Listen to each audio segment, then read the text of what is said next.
Hey, what is going on? Welcome to the Sync Producer Spotlight. I am Jason Dowty. If you're wondering what the Sync Producer Spotlight is, if you just happen to pop in here, we are all part of a community called the Sync Producer Hub. It's run by Anthony Clint Jr. And basically, we are killing it in sync. We are music creators that are getting our music into TV and film. And every couple of weeks or so, we like to stop and shine a spotlight on one of our members who is, finding some success in the sync space. And this week we have a very special guest. I have to say, this is one of the most interesting. I always have them, our guests fill out a little form before we, go live, so I know a little bit about them. This is one of the most interesting ones I've seen.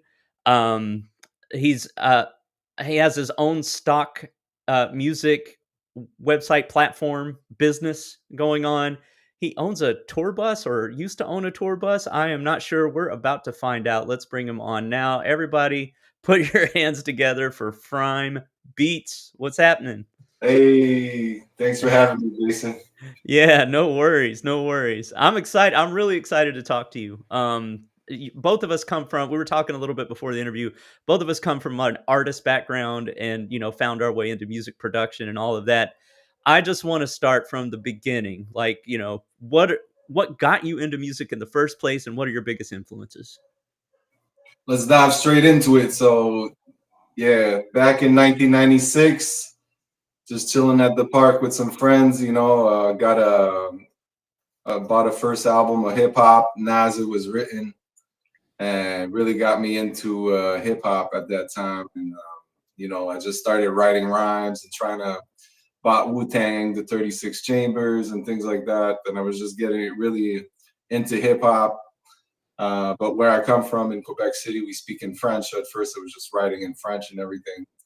But as time moved on, maybe like just 1 year later, I was 12, by the way. So I started when I was 13, started writing rhymes in English. And then, I was trying to recreate verses from Nas and for Inspect the Deck and just spitting it the way they were spitting it. And then in the parties, we just had like ciphers and we was just freestyling all together and just started, to make real tracks eventually by connected with some producers that I knew because I didn't know how to produce back then. I was like 14, 15. Maybe by 15, bought a couple first beat. What up, everybody? Thanks for the love. Bought a couple beats from a guy that I think back then he had this old computer, but I forgot what the program was, but it was like it looked very DOS. Hmm. So bought a couple beats off that, started recording. I found a studio to record at, and just went to do this contest when I was like 16, and a producer discovered me, and he was just like, come record as many tracks as you want. I'll produce you." So he was already a couple years older, and they were already a known group in my city called the Ambassadors, and they were like just a collective of about 12 members, and I was just like kind of the new French cat, that was coming and just had. He saw me perform alone, and he was like, "Oh, this guy got confidence." So I was lucky enough to have him like to be under his wing and be produced for many years, and just recorded so many songs, wrote so many songs on his beats, and he was recording me at no charge. So I was like blessed in that way, because a lot of people start they pay right off the top. And as the years went by, I had some other friends that were in producing and everything. And sometimes when I was there at the studio, he was doing other things, and I just started messing around back then with some of his programs and started. I think back then it was like, man, just on the spot right now, I'm forgetting the names of the programs, but old program. Was it Digital Performer? Just That's the curious. first one actually that I was talking about before that, but Oh, okay. what was that other one called? Anyways, started chopping up samples and just trying to loop and understand how to loop in Hmm. was working and everything. And then one of my other friends had an MPC from Mhm. Akai, so I had MPC 2000. And so I bought myself a record player around like 17, and he was just lending me his MPC because he was working a lot, you know what I mean?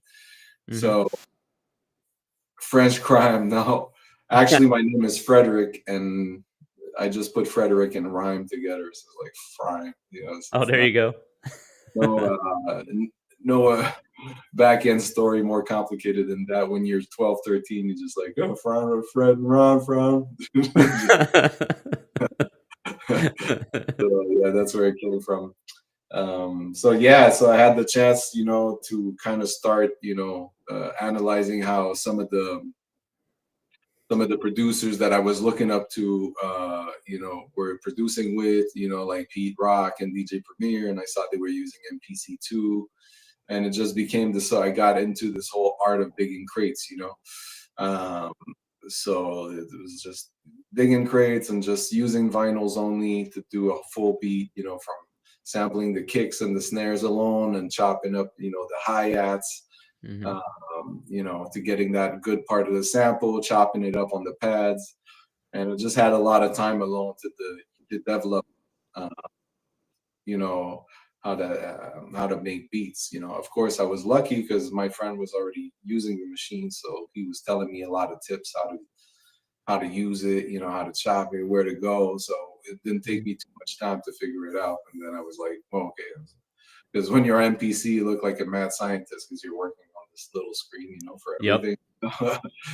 uh, so it really was important, I think, as part of my musical career because I bought so many records. I think at the end I got like three full libraries full of vinyls, and I listened to every single one of the vinyls that I bought. You know, so it just made me soak up so much organic music from the 70s. You know, the because me I was sampling a lot from the 70s, 80s. I didn't like that much. It was like too experimental. Now maybe I would like use it differently if I go back to it, but it was mainly 70s. When it was 60, like the quality was a bit too bad. So 70s was really like where you had all these instruments. So I started looking, okay, on this vinyl, how many who produced what, you know, and okay, what are the instruments I'm gonna find? You know what I mean? And Mhm. I started to know, okay, these record labels got better music. If it's this record label is gonna be a shitty sampling, you know, and then let me try some Latin shit. Let me try some, you know. So it just opens your mind to all music, and because you use all styles of music, from rock to disco to funk to soul to anything. You know what I mean? So it's like that's what I think was really important throughout my career because I kind of soak all that up. So the way I was like building my songs as a rapper after writing them hooks, writing everything, I had a lot of soul because I listened to so much soul and so much, you know, good music from that time.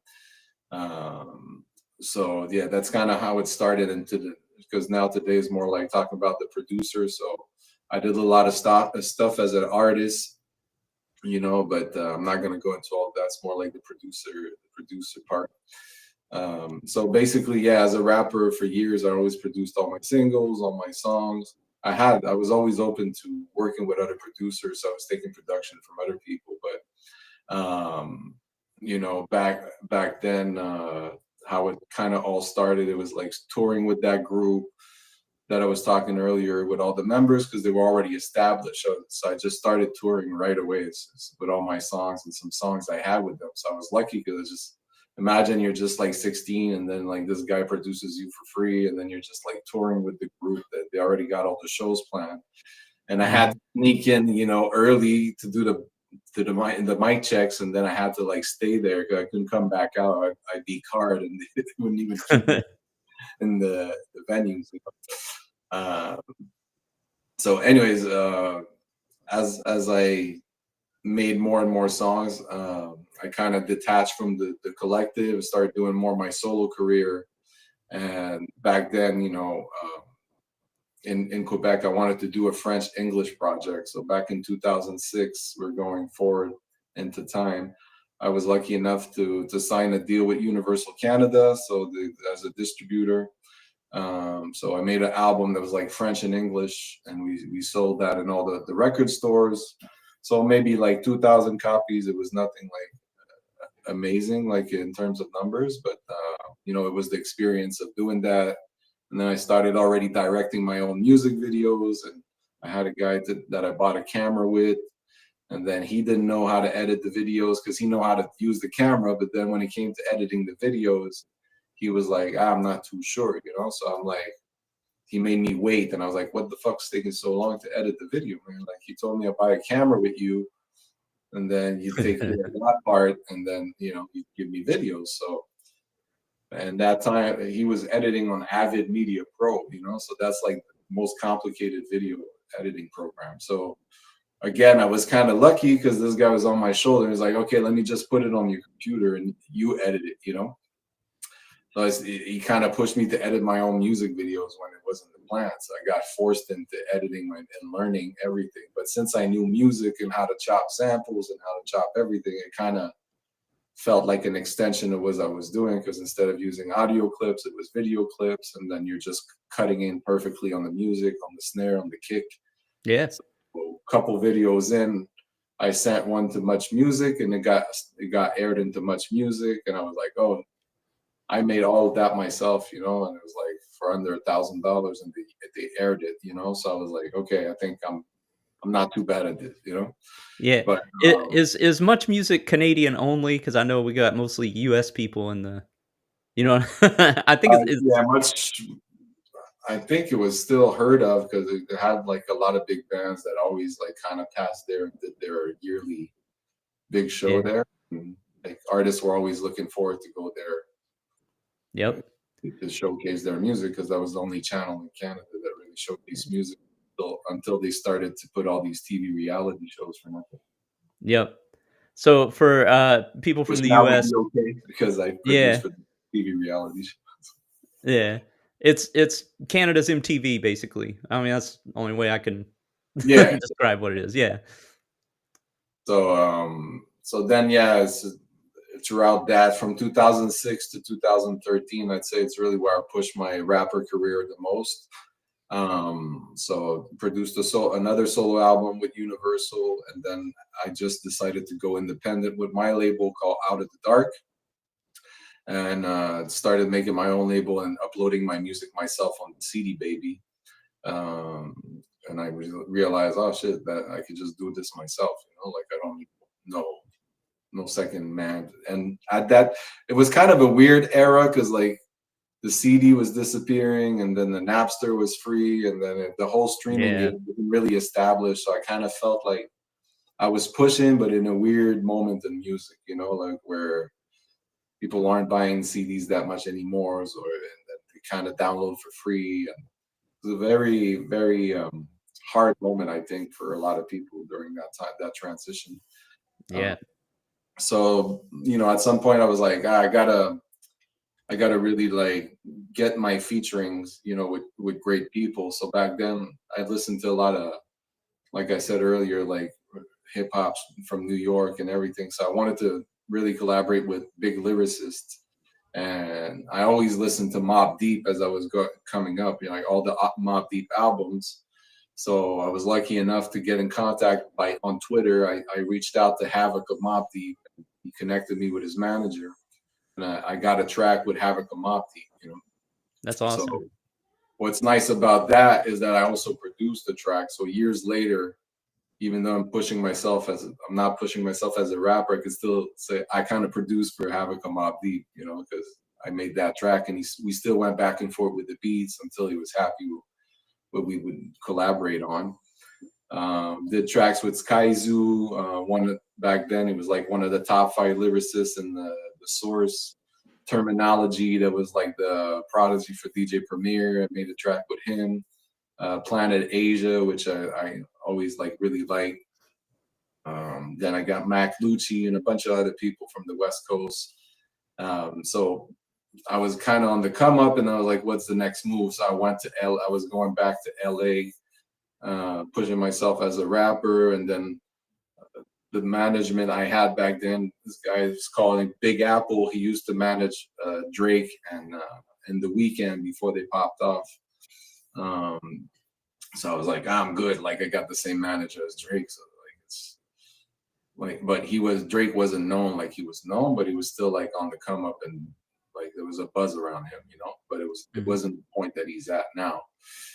So I was like, I'm good, you know. So just went to LA, but the management I had back then also had like their own newspaper, which is called Swag News, and they were interviewing French Montana, Waka Flocka Flame, whatever, Big Art, Jim Jones, like whoever was could be interviewed. So when I arrived in LA, it happened that they had an interview plan with the real Rick Ross, which is Freeway Rick Ross. That the same day I was shooting a video at a place, so they're like, let's do the interview like a day before the video, you know. Yeah. So I met Rick Ross, and he was like impressed by the music, and I had this track called "It All Depends on You," and he just came out of prison like 10 months ago. He did almost 25 years, while the other rapper was stealing in his name and making a bunch of music with his name. Yeah. So uh like he heard the track, and then I was like, oh, come tomorrow, I'm making my video, you know, you could appear in it. But I didn't really expect him to come back, you know. I was like, guys, the real Rick Ross, he doesn't care about this Canadian artist coming, you know. But finally, as we shot the video, he really came back. He came true the next day, you know. So to me, as a French white kid from Quebec City, to have like the real Rick Ross in one of my first big videos that I was producing myself, from Alex Nazari, that was like directing videos for Chris Brown and Tyga too back then. It was like, okay, I'm making something big, you know. And Rick Ross, just since that day, he was like, okay, you're gonna represent me in Canada. And we started doing a bunch of other stuff together. I did my own website, ineedhiphop.com, where he was like giving me exclusive interviews. I put him on my tour bus with me when I was touring around. I wrapped my own tour bus. It was like me and Rick Ross in the back. So, because I was kind of the spreading the truth about his name, that's not the people the rapper you follow is not the real Rick Ross. He's the real Rick Ross, and the other guy was a Mhm. corruptional officer, you know, in a prison. So I was kind of spreading that word, and everybody, like, you can't have more street cred than having somebody like that. It was kind of like having Scarface, you know. So I was like, okay, Yeah. Yeah. got the street cred. So everywhere I went in LA, people were like, okay, you got Rick Ross. Okay, okay, yeah. It was kind of giving me that street cred I needed, plus all the names I told you I featured with. Also had a track produced by Buckwild. So, but it's just the more you go. Back in 2013, I was at a point, I was about to make a music video with Snoop Dogg, and this skateboard brand was going to pay for all of it. And it was with Jeremy Rogers, that was a big skateboarder that was featuring him and Snoop Dogg. And everything was written to do the video in Venice Beach. Mhm. And the song was called "I Think I Love Your Chick," but I won't say the explicit version of it. But "I Think I Love Your Chick," um, Yeah. and it was about, you know, like when you meet up with a girl, and you meet up with one of your old friends, but he comes with a girl that you think you already know. You know, and you're like, I think I, you know. Yeah. So it was perfect with the Snoop thing, but finally at the last minute, like the skateboard company backed out, so it Mhm. didn't happen, but it was already planned. And then Rick Ross was going to give him a duffel bag because I couldn't tell how much I paid him. And it was like, oh, some gangster shit, you know? Yeah, Um, yeah.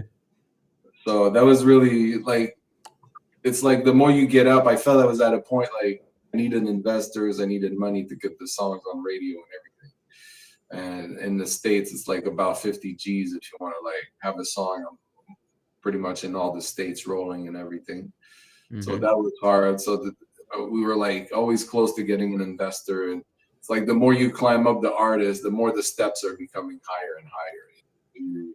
And the more you're making good music, the more you're like, I gotta make something better. So it's always gets harder. It doesn't get easier, you know. Yeah. So I was also close to doing a song with Nas also at some point, and we were like in talks with his manager.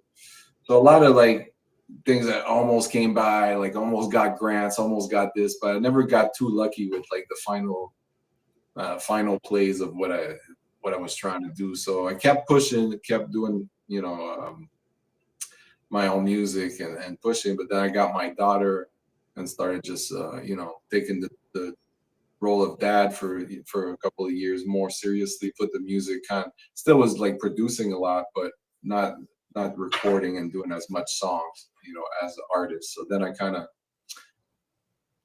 years going forward, I'm in COVID, and now this whole evolution of what I use is no more MPCs. It's like I went to Machine, because Machine was like the same thing as the MPC, and now I'm with Push because I'm using Ableton Live. So this whole producer evolve, but Mhm. the whole TV game is actually after 2020. When I'm like, okay, what do I do during COVID? Because on the side, I do all the digital marketing, so Google ads, YouTube ads, all that is what pays the bills. Companies that spend 5,000 and more, they just hire me to kind of manage all their ads. So I just work for 4 or 5 clients that pays the bills, and then the rest of the time I'm doing music.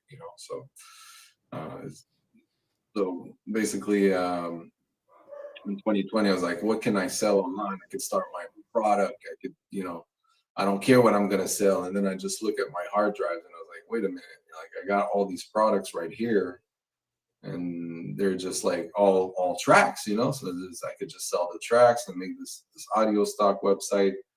So for 2 years, I kind of like I was making my days, but every night, after 7:30, around 8, sipped another cup of coffee, and I was like, okay, this is the night shift.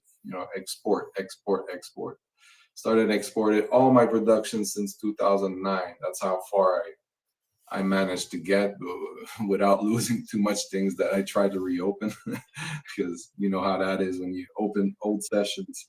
Yep. Um, and just started exporting, going like chronologically from 2009 to 2000 to this year, and it took me 2 years. And at some point, like halfway through 2011, 2012 files, they were big, they had a lot. I was like, man, this shit's heavy. Like, if you feel like giving up, I was like, I gotta push. So to have more soundtracks on my website, I was exporting every beat 3 times. So I was exporting like the whole beat, the drum loop alone and the melody alone. So Yeah. that, because I knew that in video, people might just want to use the melody alone. I was always thinking like that because I direct videos, and I'm like, okay, that's how you use music. But without knowing, not being in the sync space yet, I didn't know I was just like already kind of preparing all these alternate versions that these publishers need. That's how I kind of built my website. So it took 2 years, and finally, after everything, I think it went up to like, sorry, 600 beats. But with every version, it was like 1,800 soundtracks, because then you could filter by drum loops. So it kind of started giving my music a whole purpose, because now every time I finished the production, I was trying to be like, okay, now I gotta export it 3 times, put it on my audio stock website, and invested like maybe 40,000 in a year to try to build the members and like do Google ads and YouTube ads. I had like 15 videos done, but then I think I was like, I thought I knew the market better than I knew it, because I was like, to me, my videographer friends, they make like 5 videos a month. So I was like, that's perfect. Somebody does about 5 videos a month, pay 5 tracks for $5. It's an amazing price. I'm gonna get 1,000 users real quick, make 5 G's a month. Then 2,000 users, I'm gonna make 10 G's a month, and it'll be perfect. And that was my whole. I didn't know about the Epidemic Sounds and the Art List and all these tens of thousand other audio stock websites that have been there for years. And so then my audio stock website is just urban music, and it's all instrumental. Other sites, they had full songs, they had all the styles, and then I was like, but I still managed to get like hundreds of users, throughout the year, but it wasn't like the goal that I wanted to achieve. So it was a bit like I didn't make it happen. So it was a bit like down with the whole thing. But then having the website and having built it myself, and to have done everything around it and actually build the audio stock website actually helped me get so much other opportunities because I could show people, look, this is my audio stock website. And they're like, it looks professional, looks clean. Yeah. And people are like, it's like a business card, you know? So the next summer I started, I think summer 2022, when the site was up, or 2023, I forgot. I think it was 2023. Then I got into Beat Club, which was like produced with producer Timbaland. And we're all like producers on the Timbaland, and they got this portal which you could submit to Lil Wayne, Cardi B, like all the big hip hop names, but also to like sync opportunities like Peloton and all these brands. They look. It was like briefs, and then you had to send 3 tracks per brief. So I started joining that. And when you join, you're kind of part of a call with Timbaland. You're part of a call with Timbaland, and he welcomes you to the B Club, and we're like maybe 20 producers when you make the call, and everybody's talking. But when we were making the call, I noticed that his manager, Gary Morella, was on the call, and then on Zoom, you could text people, while the call is going. So I'm on the call, and I'm like, you know what? Yeah, I know I got to submit all these things, but I got my own audio stock website. If they would need shit, they could just go on the website. So I'm texting Gary, and I'm like, hey, by the way, I know we're on the call to welcome, but I got my own audio stock website, and we could just see what we could do together, blah, blah, blah. But I didn't expect nothing because, it's Timbaland's manager, and I'm on Mhm. the live chat just to welcome on this Beat Club platform. So then the call almost ends, and I'm like, oh shit, what's this call that I just missed from California? And Timbaland's manager called me up straight up, and he's like, oh, this is your site. Oh, this is so cool. Like you did all this shit. This is all your production. Yeah, this really aligns with what we're doing because we're trying to get into sync and the placements, and I could just refer you to my clients, and we're going to work, and we're going to help you. We're going to partner. And he was like all excited about the website. And I was like trying to Cool. step back and be like, cause I didn't expect the call, so I wasn't all ready for what to say. I was like, oh shit, like, hey, yeah, what's up? Thanks, Gary. Like, appreciate you, but so what do you want to do? Like, so I told him a little bit of my history, like I was telling him the featurings and who I produced. And I was like, I'm really excited to be part of Beat Club because it's helping me. Because since you're all really good producers and you're applying for superstars, you want to really have your production on lock. So it really like made me lock into elevate my production and be like, yeah, this shit got to be banging as soon as they press start. So, it was like a 7-minute call, and I was like, I got him into my contacts, and then I just knew that he wanted to partner up, but we didn't really talk what are the specifics, what is he expecting in terms of partnering up. I didn't know what to prepare. So, but I was like, I know he opened the door, and I want to partner with B Club, because it was big back then. It's like when it popped off. So for a month, like I stretched it to a month. Like, man, he's gonna wait for me next week. Like, he's gonna want something, but I didn't know how to. So I was just like, man, I gotta make something. So I was like, okay, now I know the process of B Club. So let's say I'm a producer today, and I apply to send tracks to NLE Choppa or Cardi B or whatever. My beat is rejected. It doesn't mean my beat is not good, or it just got rejected for that opportunity. So then instead of having the producers being like, man, like, what do I do with my beat now? I would have been like the second, hey, but don't worry. You can still get it like some money with your beat. We'll just place it on 5 for 5 soundtracks. And every time you get downloaded, you'll get money. So I had kind of made a video presentation for them and his team, explaining, and I made like a bunch of slides about how we would make money, and I'll have the premium pack, and people get the basic pack. It'll just be what my own music, but then if they want the Beat Club pack, it'll include all the Beat Club producers, and everybody will get paid, and I'll charge that one $12. And I was like, if we get to this member, for 3 years it'll be 5 million and 6 million. like, Yeah, yeah. dreaming big, Yeah. but they were like, I don't know what he was expecting, but I sent that and I sent this whole breakdown and everything, and it didn't go through. They're like, "Oh, we're sorry, not at this moment, but let's check it out later," because they were still partnering Mm. with Visa, Mastercard, Native Instruments, much Yeah. bigger people than me. But it was still a good idea. But I don't Yeah. know what I didn't know what he expecting. So still, we connected, we talked, and I sent him some music. We still at least I got the connection, off of the website already. That was good. You know what I mean? But yeah, so that's what came out of it. The partnership didn't go through, but I was a B Club member, and he gave it for me for free. I didn't have to pay like the others, and I still got a lot of submissions that they held, like for big artists, and I was like always like, okay, now unfortunately we're not taking it. Unfortunately, we're not taking it. And then you're like, okay, we like this one. We're gonna hear it on the panel this week and get back to you. Then it was always the next step. I don't know if it was like some type of uh, email thing that finally, oh, when you apply 20 times, send them like one email of hope so they stay on the fucking plan, and then nothing happens after. We already have our VIP producers anyways.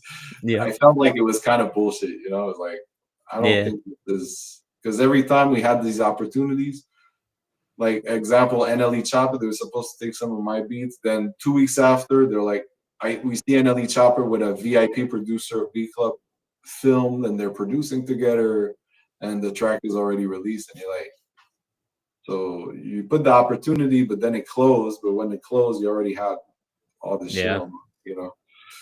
So yeah, it was kind of disappointing that but I was like, nah, might as well apply to these every time. So that's kind of what got me into the sync side, and wanting to learn more at that. So it's not that long ago. It's about 2 years ago that I really decided, okay, now I'm going all in, just TV and movies. I don't want to like chase streams and try to Mhm. produce an artist and get millions of streams to get like a couple $1,000 check, and then it dies after, because it's not producing a hit is cool, but then you got to make multiple hits to Yeah. keep it rolling. So then I was like, TV and music, it's cool because then if it's placed, then it'll stay there, and then there's reruns, and then it gets translated into many versions, and then multiple networks. So like, I kind of saw the bigger picture. Like, okay, if I spend my energy on this, then it's gonna be worth it. But it was only when I started this year, actually the beginning of 2025, that I was like, I rented a chalet with one of my homies, and I was like a bit out of it. December wasn't really, I didn't produce that much. I was like, I don't know, like I was a bit like rethinking my whole music. Like, am I really like doing music for like what is music bringing me? Like, okay, I made with my marketing, I'm lucky because I was able to do jingles for like jewelry brands, like a lot of brands, which was kind of, I didn't know it was sync back then, but I was like just making jingles for brands. And Yeah. that's what's paying the most because I already paid a couple $1,000s, and I was using real musicians. But I didn't know. So then I went to the chalet with one of my homies, and we brought all the equipment for 3 days. Let's start the year just like, let's get inspired, because I was like a bit, I didn't know what to do with the music because 5 for 5 didn't work. This didn't work. Beat Club fell. Timbaland's thing was a scam. It was like so many scams. Everybody's like Hollywood shuffle. They tell you they're big, they're not. So a bit discouraging. But then I was like, okay, let me start the year with a boost, and just go out in nature, Lakeview, put the studio in place. Yep. Then I put the studio in place for 3 days with my homie. We produced like 16 beats. But throughout those days, there was a challenge of making different styles. And then we're like, let's try a movie score. Let's do a score. And we then never really did a score. So we try to do a score. And then we're like, he's playing the keys and I'm playing adding some shit. And then yeah, we made a score. We made a 2 minute 30 score, and it sounded great. And it was like progressive because still with the experience, no matter what type of music, you know how to just hear something and try to go that way. And I was like, shit, we really made a fucking great score for our first one. So, But then I was like, ah, but now I want to get into sync, and I got to apply to these companies. I'm going to need more like this. So I really like I need to produce more of this. So in the last since the beginning of 2025, I just like almost stopped producing hip hop, and I've just been making movie scores. And I got to do a style that's romantic. I got to make one that's more like tension. I got to make one that's action. I got to make one because I realized when I was trying to get into this other course with this guy that produced for BBC and these other networks. He was like, ah, like your score is great, but do you have others? Because you need at least 5 to make your own little video showcasing what you do. And then and I was like, oh shit, I didn't think about that. So I was kind of like all these months just building my score portfolio, but at the same time, I really wanted to get into sync. So I followed XJ Will and Clint and all these guys, and it's just following everything they were saying and studying and just watching a lot of videos about it. And then I like one of them like was with Sync Money or something, and they started sending briefs, and I was looking at other people sending briefs, and I got a hold of a list of 100 names of publishing companies or audio stock libraries. Yep. But what I missed throughout that last year or two, before that 2 years, and at the end of 2023, with my 5 for 5 soundtrack website, I wanted to add 10,000 sound effects because I realized like a site should have music and sound effects to be complete. So I connected with this company in Germany called Smart Sound, and I was like, I need to buy out your sound effects. So they dealt a deal for me for like I think $10,000 to buy like a bunch of sound effects, and then I was like, okay, it's fine. And then they just like they didn't care of waiting for the payment. They just would wait for me to sell as much as possible to get back the thing. So it was really a cool deal. But as they were doing that, I didn't know that brand actually owned 10 other brands, including like Boom Library and Sonos Score and all these other big audio brands that I didn't even know about. Like Boom Library is the biggest sound effect in Hollywood company, and Sonos Mm-hmm. Score, the biggest, one of the biggest for orchestral VSTs and all that shit. I was like, oh. And now they're like, we need a guy like you. We'll put you in front of Smart Sound, and we see what you did with 5 for 5. Because I said, why put your sound effects on my website when I could? You guys are missing hip hop. I should put my music on your website, because their website also had an adaptive format of music. So let's say, Jason, today you got a 45-minute video to do. You could just bounce it in Smart Sound, chose a track, and stretch it to 45 minutes, and boom, it adapted to the sound, to the length. And Oh, that's then crazy. you had a mixer of eight mixers. So if you didn't like the piano or a sound, you could go in the mixer and just mute what you didn't want, make your own little mixes. So I was like, yeah, I might as well put it on your website because you already have more technology than I do, you know?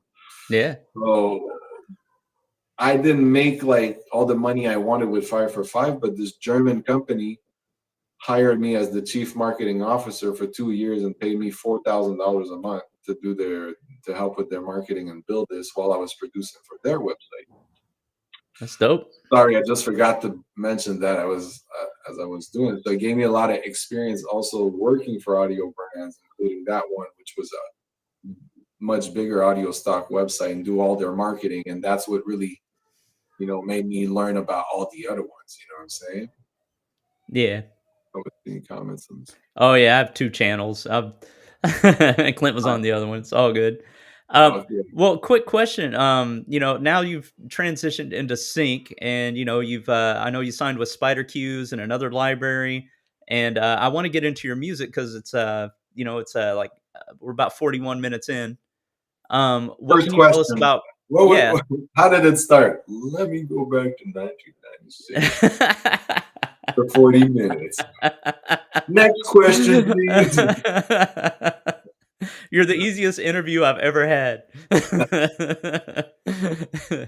You got a story and you know it. So I Right. want to get into one of your songs. I want to get into either Pretty Girls or Looking for Franco. Which one do you want to tell us about first?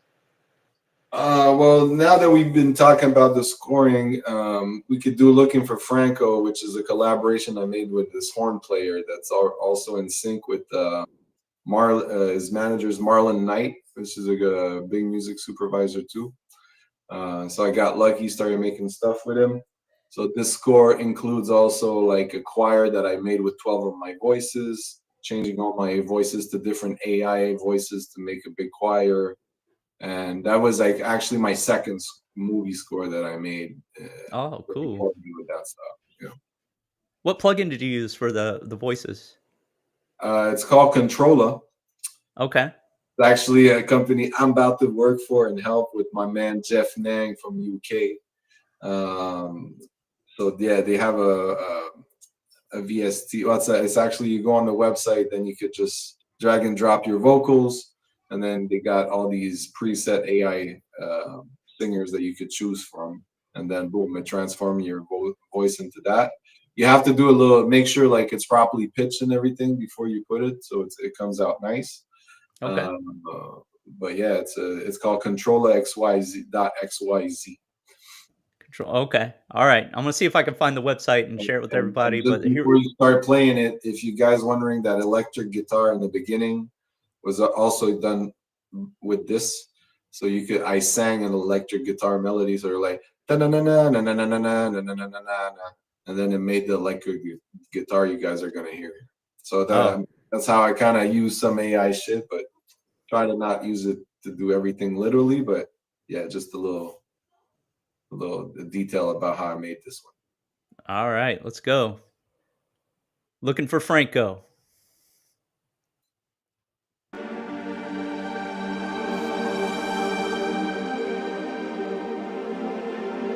Victory is ours. It's ours, it's ours. History is ours. It's ours, it's ours.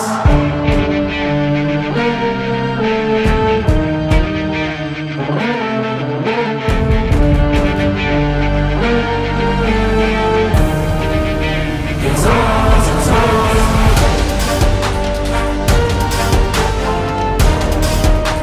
It's ours, it's ours.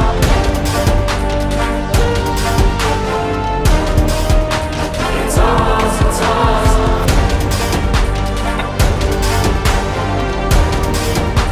It's ours, it's ours.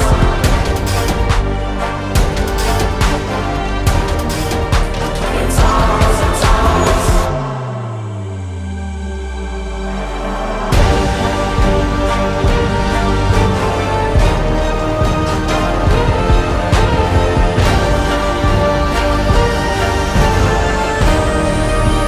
It's ours, it's ours.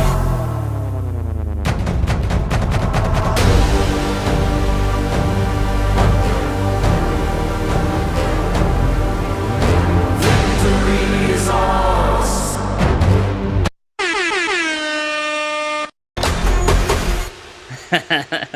Hell yeah. That was the Yeah, famous DJ horn. You definitely get it for that one. That was amazing. thank you, thank you. Quick question. Like, I know that in the beginning of the interview, we talked. You talked a lot about searching in the milk crates for vinyls and all of that, and doing all that sampling and sampling the '70s stuff and all of that. Obviously, when you make music for sync, that's not really an option for you. So, how did you transition into like you know basically it's like transitioning from being a expert beat maker into a full like composer and musician and all of that stuff. Right. Like, how did you do that? Well, since I already like kind of had the inspiration from these music, it was just a question of finding the right. Because I always still played keys. It was just like most of the time, when I was using a sample, I was trying to add as much stuff as possible to be able to actually remove the sample at the end, so that Hmm. kind of use it as inspiration for the swing, for the groove of everything, because that helps a lot, and then kind of be able to remove it. But as more as that was, the VSTs got better over the years also because they weren't always that good. Um, you know what I'm saying? Like sometimes you have to look for hours for good sounds. Hmm. So recently, I bought like, so many good ones for the last 2 years, just accumulating all the best sounds. But then you still got to go through them. You know what I mean? So I've been on the side using Chat GPT a little bit and be like, okay, I got the whole native collection instrument. I'm trying to do this type of beat. Which sound should I use? And then boom, it kind of tells me go for this one and go for try to use it. So then I was like, I just try. Like I don't know, like Chat GPT. So I don't know Yeah. who is this guy, telling me what to use. But it made me save some time off of like starting some scores and stuff because it was really like the right things. I was the way I was building it, you know what I mean? But to answer your question, like I always made like samples with beats with samples for many years, but past 2013, 2015, I slowly like made a lot of my own compositions too. Still made a lot of music without samples, so it wasn't like a slow transition. It was like it was more like before it was more of a hard-headed thing, like hip hop. That's how hip hop is made. You got to use a sample and chop it and add bass and drums, and that's the original. Like there was no, it was like the realness of it and the griminess. But as I made so many other styles of music, it just I had to like make my own compositions too, and just I composed so many things also throughout the years. So like a long transition, but I'd say now I use a lot, like maybe 10% of the time samples. But it's also what is samples now, because That's true. Yeah. and what are samples compared to how they used to be. If I open arcade and I play one note, it might give me a whole lick, So is that sampling too? Like, yeah. But Yeah. then you're gonna just use it like that, or you're gonna chop it up and make it your own. So, and now especially you could put everything in key. So it's more about creativity and how you. But I think starting by something that's really hard, because trying to make like a whole full beat out of just the record, a vinyl, and finding all the best parts made me Yeah. really selective and kind of a master at filtering what the quality is. And I think that's in my everyday life, marketing, filtering pictures for clients, filtering good quality videos, filtering how their website looks, filtering how this sounds. Just I think we're just all big filters about the quality of what we filter. Yeah. And I just like live music. So I built a lot of relations with musicians throughout the year. So now at my fingertips, if I need flute, I need sax, I need guitar, I need live bass. I have all these people around me that I built connections with throughout the year that I could just, hey, I worked on this score. Can you add a guitar? I'm doing this jingle. Can you do a live bass? Hey, I'm hearing a flute here. So I produce a lot, but I don't say I can do everything a real musician does. That's why I work with musicians. So it's still a producer way of seeing things, because you're just putting, I hear this, and then you're just putting people together. I hear this vocal, you know what I mean? Yep. Uh, yeah, it That's is what a a great. producer is. Yeah, exactly. I'm not Like just old making school. beats. I've always been somebody that what's gonna be the intro, what's gonna be the outro, how can we make this, how can we make it bigger, how can we add more musicians, how could. Mhm. So I always kind of had that approach. Yeah, so, when you before we went into that song, you were talking about the reason you got in more into sync music. What success have you found so far, and what do you think about your sync journey so far? Well, I'm being paid monthly and quarterly, which is something I wasn't being paid before. But mostly for my audio stock website. So the albums I have with smartsound.com. Mhm. And when I started submitting to a lot of companies, um, I had Film Pack that 6 months later after submitting, they just reopened the producer gate and they were like, now we're building producers. So you were next on the list. So 6 months later, I got added to Film Pack, which is also an even bigger company than Smart Sound, and they make their own videos. So Cool. already I was producing for my own, and then these two other stock websites, and then I was like, okay, stock, monthly things are cool, but I want bigger numbers now. So that was like, that's why I Yep. started emailing over 100 companies with a specific pack I had made, and just boom, mass rejection. Some people don't answer, and I got 3 companies that wanted to sign me. One from Vancouver, and I'm still finalizing the deal. I did my second follow up, but then it seemed like I was following up too much, so now I'm just waiting. But you never know, sometimes you get like Film Pack was 6 months later. Mhm. But Spider Q is a big company. They're with Boston Bay Records, with APM. Their catalog appears Paramount Pictures, Netflix, and all of that. And the guy is called Noel Webb, and he made himself soundtracks for Fast and the Furious and The Crow, and he's a violinist.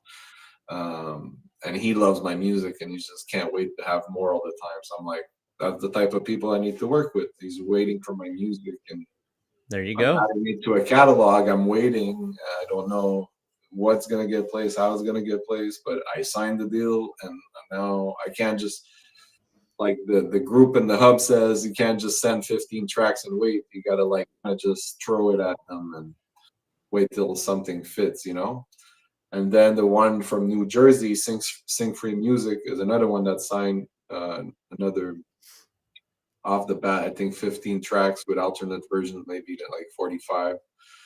And them, it's more TV network, so they want more like hip hop. They just want that hip hop, energetic. So then I was like, oh, that's cool. So I could still work with artists, but now when I work with artists, I tell them, okay, we could either go the stream side, or you just work with me and my publisher, and we do a song about winning, example, because I know they just look for a song about winning. So I'm like, okay, here's Yep. the beat, make a song about winning, and then I just add them to the splits, and then we sign just the track as an alternate version. Here's the full song, here's the instrumental, without the drums. So Yep. I started kind of reworking with artists, but I give them the choice right away, and they're all excited, right? They're like, signed to a publisher with TV and movies, so they're like, okay, yeah, sure, let's do it. So sometimes I'll even like, I'm not telling them, but I'm sending it to 3 artists, and they don't even know they're all going to feature together. You make a track about winning. You too make a track about winning. Make a track about winning. Send it all That's back. dope. Well, what can you tell us about Pretty Girls, the next song we're going to listen to? Pretty Girl is actually another style of beat that I wanted to do. That's a bit more, that started with a Will Smith remix. So Will Smith kind of made a random video just reaching out, hey, people are not liking this version, so you make your Oh, own. yeah. Yeah. Yeah. So then I sent the DM, but I didn't really expect any answer. And then a couple hours later, I got a message, hey, this is Will. You want to flip Pretty Girls? Here's the acapellas. And I got like a Google Drive file with the real acapellas and everything. And I was like, okay, he's not. That's dope. That's awesome.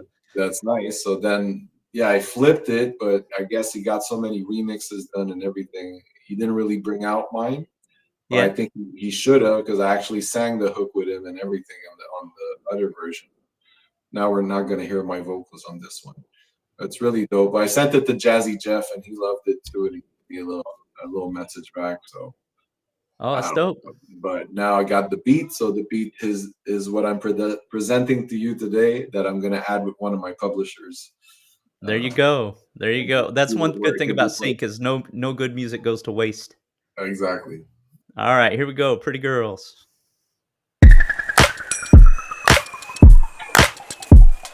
Frime Beats, you got that heat.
And it kind of goes into the little Afro pop.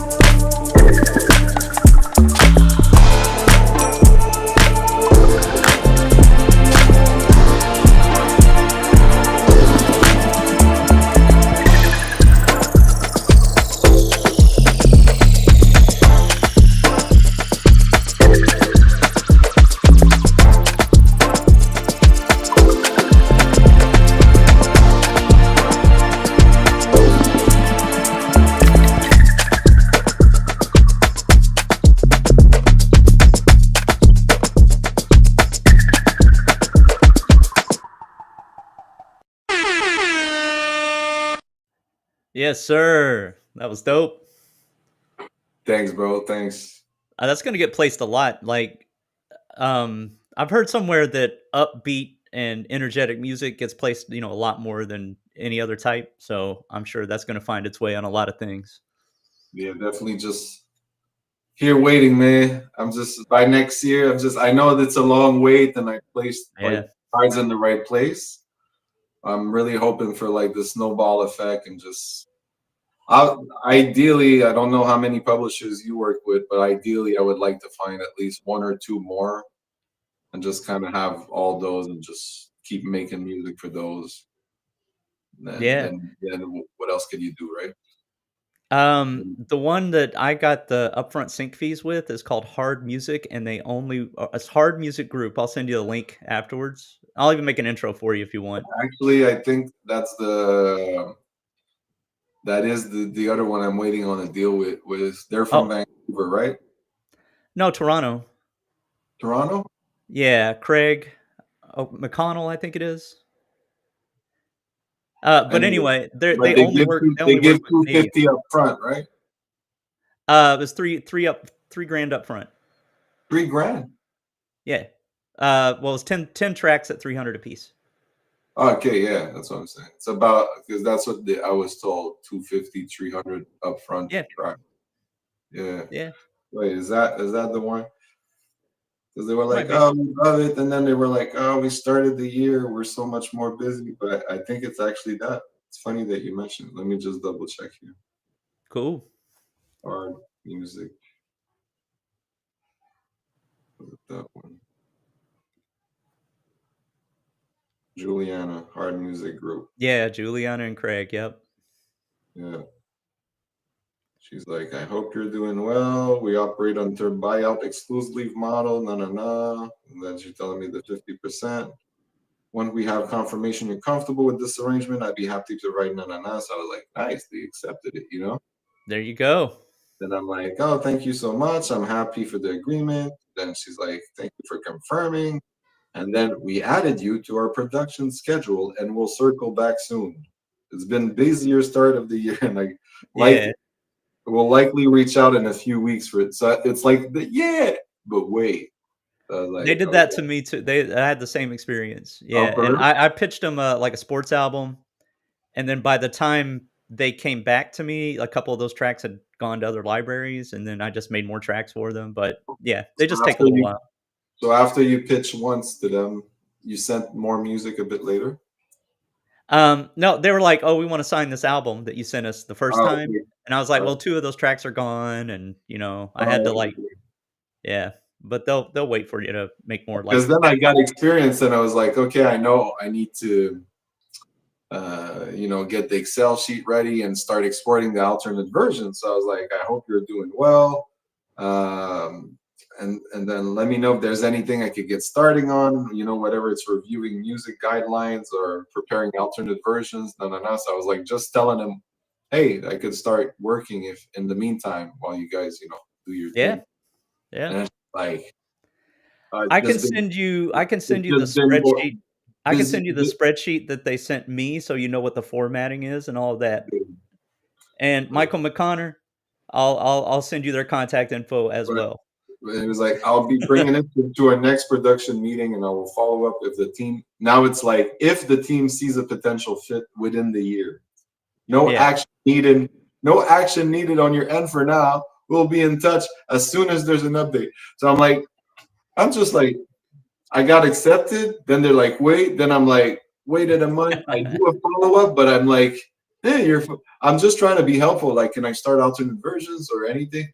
And then Yeah. they're like, well, like I told you, we're busy. It's like, I just said, okay, I'm just gonna Just wait. leave them alone. Yeah. They'll hit you back. But Yeah. maybe it's a good idea at least to do like, another like specific 10 track and be like, because I know they work with mostly albums, so Yeah. be like, Yeah, okay, do an album. Do an album all in the same I, genre, all the same I feel. know I've been waiting. Now it's like been a long time. I didn't write back, so it would be good if I hit back to have new music. I think at least Yeah. because anyway, I placed everything I sent them so far, so I have no choice. Yep. But yeah, All that's right. such a good coincidence. Yeah. Congrats on having some placements with them. Yeah. After the upfront fee though, was there like TV placements too? Are they good at placing It this stuff? it just happened, so I don't know yet. Oh, This is like okay. maybe a month ago when I gave him the deliverables and all of that, so I don't even know if the album's out yet. Okay, a month ago, huh? So they reached back out to you. Yeah, but I had Signed the pitched album him with 6 months Jason ago. while it's probably waiting in the back room. Yeah. Okay. Alright. Well, Frime, it has been a pleasure to meet you, like, in person, well, as close to in person as possible, right? Now we all know what you look like, we know your story. I think everybody was giving you a lot of clout, a lot of dap, a lot of fire emojis going on for your music. Any parting words, anything you wanna share with the hub, before we end the interview? Well, with everything I built, I told you guys on 5for5 soundtracks.com. I also made my clothing line, and I know everybody here loves to represent, video and music together. So my brand is the message on that you'll find on my clothing is music always makes it better. That's how I Yeah. message. You see, it's like video plus music equal love, video plus music equal love, because that's what makes it all blend. So if you guys want to go like rock the shirt or you need a code or anything, hit me up. I want everybody to start rocking this Alright. and have the beanies in the winter. Music always makes it better. Ain't no better thing to wear. But thanks for having me. I'm actually so happy that you accepted to do the interview because I know you had so many other producers in the hub.